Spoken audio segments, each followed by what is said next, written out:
Good morning students. मैं doctor पूजा सक्सेना आज BA भाग तृतीय के दूसरे पेपर भारत के भूगोल के दूसरे चैप्टर विविधता में एकता यूनिटी इन डाइवर्सिटी को प्रारंभ कर रही हूँ। देखिए, भारत विश्व में एक सर्वोत्कृष्ट उदाहरण है विविधता में एकता का। मूल रूप से किसी भी क्षेत्र की जो विशालता है उसी में विविधता का तत्व अंतर्निहित होता है। Because of the vastness of the country हमारे यहाँ विविधता दृष्टिगत होती है। इस विविधता को हम 3 प्रकार से कैटेगराइज कर सकते हैं: physical diversity, economic diversity, socio cultural and demographic diversity. यानी भौतिक विविधता, आर्थिक विविधता, सामाजिक, सांस्कृतिक एवं जनांकीय विविधता।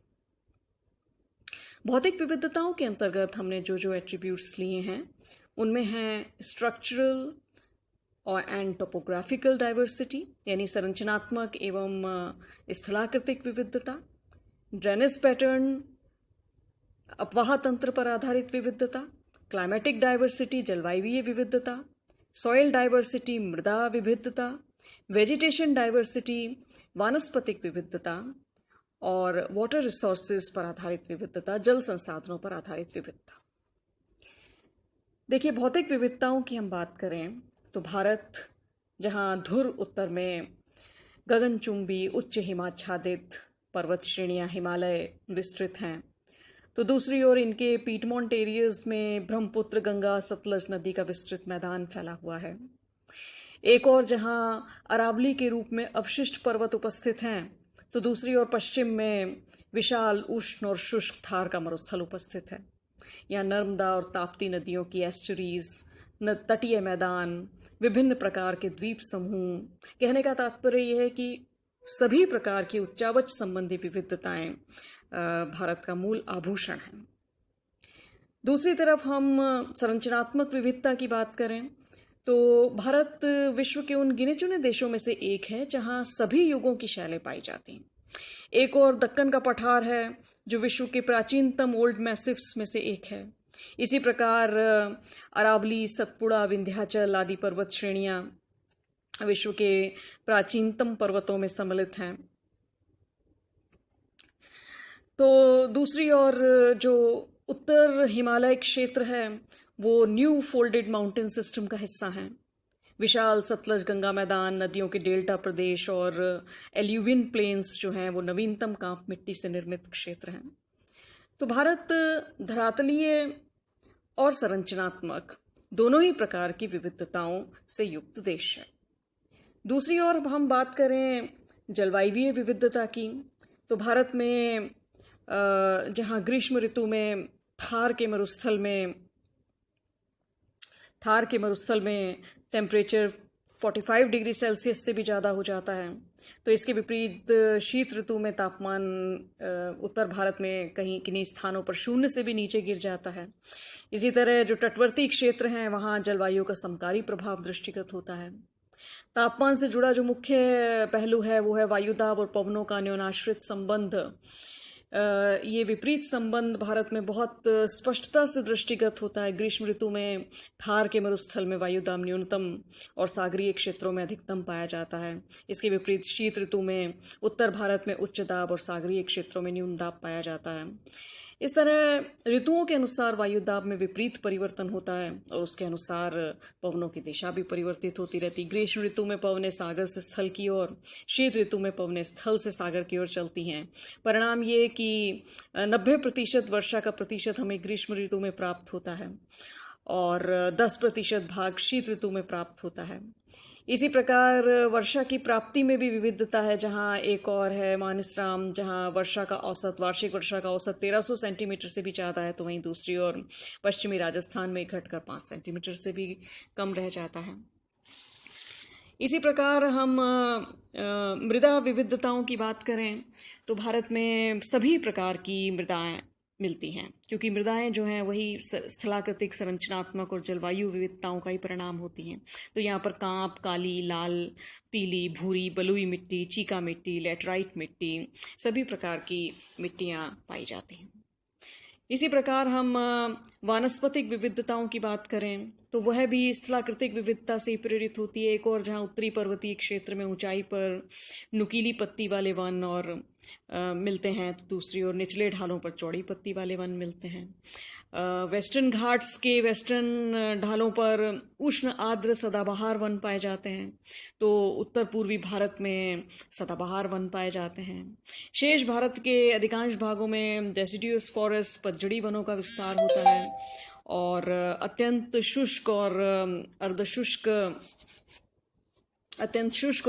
क्षेत्रों में कंटीली घास एवं वनस्पति पाई जाती है।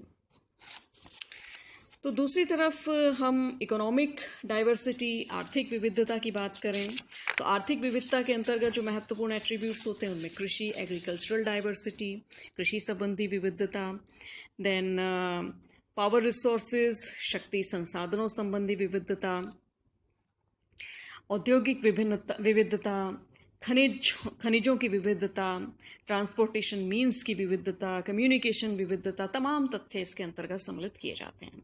अगर हम कृषि की बात करें तो भारत में विभिन्न प्रकार के कृषि प्रकार प्रचलित हैं। पर्वतीय क्षेत्रों, वन क्षेत्रों में शिफ्टिंग कल्टीवेशन, स्थानांतरित कृषि प्रचलित है, तो कहीं पर्वतीय ढालों पर बागाती कृषि, प्लांटेशन एग्रीकल्चर प्रचलित है। मूलतः भारत कृषि आधारित देश है। अर्थव्यवस्था का प्रधान प्रतिशत कृषि के अंतर्गत आता है। यहाँ की जो कृषि है मूलतः आत्मनिर्भरता मूलक मिश्रित कृषि प्रकार है, जिसमें जीवन निर्वाह के साथ साथ पशुपालन और कृषि सभी प्रकार से की जाती है। तो दूसरी ओर जो संपन्न और विकसित क्षेत्र हैं वहाँ पर बड़े किसान व्यापारिक कृषि भी करते हैं। इसी प्रकार हम क्रॉप्स की बात करें तो यहाँ पर उष्णकटिबंधीय फसलें उपजाई जाती हैं, जैसे चावल, चाय, कॉफ़ी, जूट। शीतोष्ण कटिबंधीय फसलें जैसे गेहूं, कपास, मक्का, तंबाकू। इसी प्रकार शुष्क प्रदेशीय फसलें जैसे ज्वार, बाजरा उगाया जाता है। तो फसलों में भी विभिन्न प्रकार की विविधता दृष्टिगत होती है। सिंचाई के साधनों की बात करें तो सभी प्रकार के सिंचाई के साधन हमारे देश में प्रचलित हैं, कुएं, तालाब, नलकूप, नहरें इत्यादि।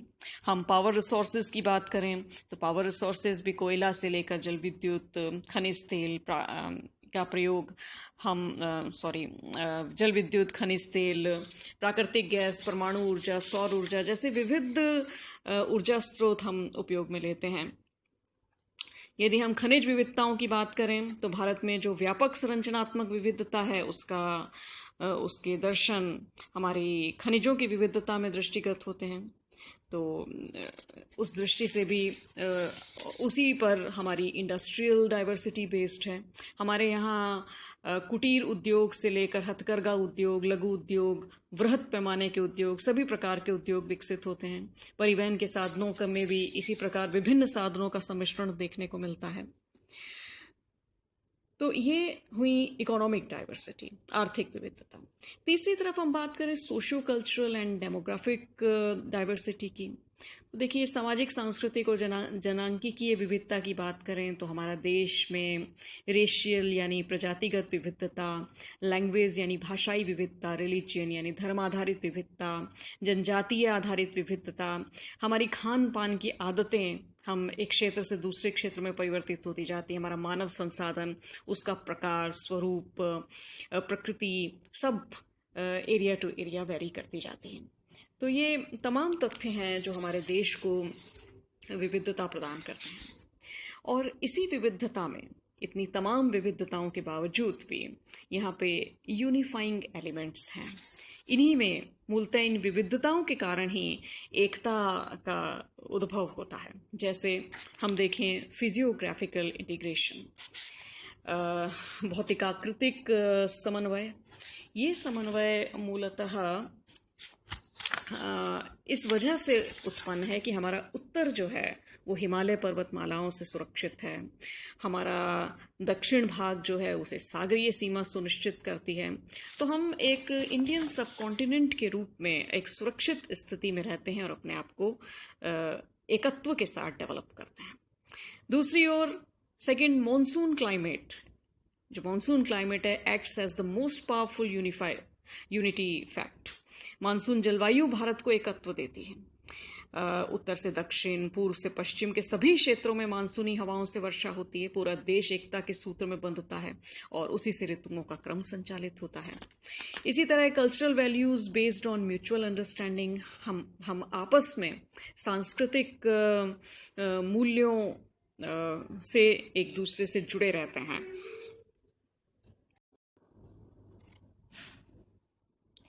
मूल्य आधारित जो हमारे सांस्कृतिक मूल्य हैं वो हमें एकता के सूत्र में पिरोते हैं।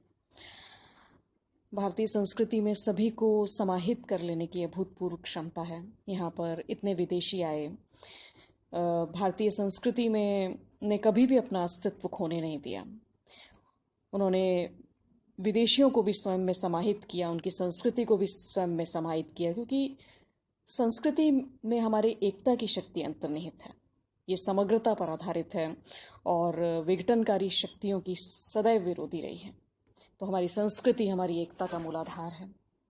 इसी प्रकार हमारा देश रिलीजियन कोऑपरेशन पर बेस्ड है। हम विभिन्न धर्मावलंबी हमारे देश में रहते हैं और हम अपने अपने धर्म को मानने के साथ साथ दूसरे धर्म का भी सम्मान करते हैं। तो भारतीय दर्शन भारत की क्षेत्रीय एकता में ही विश्वास नहीं करता, अपितु संपूर्ण विश्व की एकता चाहता है। भारतीय दर्शन का मूल मंत्र वसुधैव कुटुंबकम पर आधारित है। And above all constitution of India, Bharat का संविधान जो समान शासन व्यवस्था का संचालन करता है पूरे देश में और पूरे देश को एक बनाए रखता है। तो विविधता में एकता की जो अवधारणा है वो विश्व के अन्य देशों से भारत को विशिष्ट बनाती है।